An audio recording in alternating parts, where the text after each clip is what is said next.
नमस्कार, मी पंजाब डक। आज आहे 30 मे 2025। मी जात आहे धुळ्याकडे। हे पारोळा रोड आहे आणि या ठिकाणून म्हणजे हे जळगाव जिल्हा आणि धुळे जिल्ह्याची बॉर्डरवर आहे आणि या ठिकाणून आपल्या महाराष्ट्रातल्या शेतकऱ्याला अंदाज देणार आहे।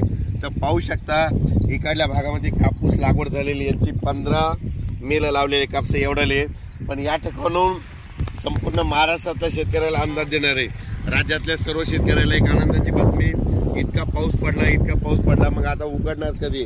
तर राज्यातल्या शेतकऱ्याला सांगू इच्छितो की म्हणजे उद्यापासून 31 मे पासून तर 6 जून पर्यंत असं जोरानं वारं सुटणार आहे। पाऊस काही येणार नाही, त्याच्यामुळे काही चिंता करायची गरज नाही। पण राज्यातल्या शेतकऱ्याला सांगू इच्छितो की तुम्ही काय करा, शेतीचे कामं या 4-5 म्हणजे 6 जून पर्यंत करून घ्या, कारण की राज्यामध्ये 7, 8, 9, 10 जून 4 दिवस परत पाऊस येणार आहे, म्हणून हे लक्षात घ्यायचं। आणि ते 7, 8, 9, 10चा पाऊस भाग बदलत पडणार आहे, म्हणून हे अंदाज लक्षात घ्यायचा। पण राज्यात मात्र 6 जून पर्यंत हवामान कोरडं राहणार आहे, पाऊस काय येणार नाही, त्याच्यामुळे काही चिंता करायची गरज नाही। फक्त आजपासून बघा तुम्ही, आज जोरानं वारे सुटतील, वारे सुटल्याच्या नंतर काय होईल, उद्यापासून चांगलं कडक सूर्यदर्शन होणार आहे, म्हणून हा अंदाज लक्षात येता।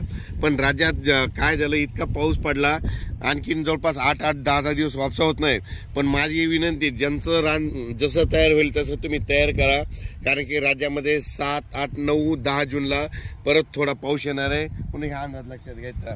म्हणजे सांगायचं झालं तर पाऊस मध्ये राज्यात 7-8 जूनचा पूर्व विदर्भ, पश्चिम विदर्भ, दक्षिण महाराष्ट्र, उत्तर महाराष्ट्र, कोकणपट्टी, खानदेश, मराठवाडा या म्हणजे सगळ्या विभागामध्ये पडणार आहे। 7 जून ते 10 जूनच्या दरम्यान तो पाऊस असणार आहे, दररोज भाग बदलत पडणार आहे, म्हणून हा अंदाज लक्षात। पण 6 जून पर्यंत म्हणजे आज 30 मे पासून ते 6 जून पर्यंत हवामान कोरडं राहणार आहे, खूप काही मोठा पाऊस येणार नाही, त्याच्यामुळे काही चिंता करायची गरज नाही।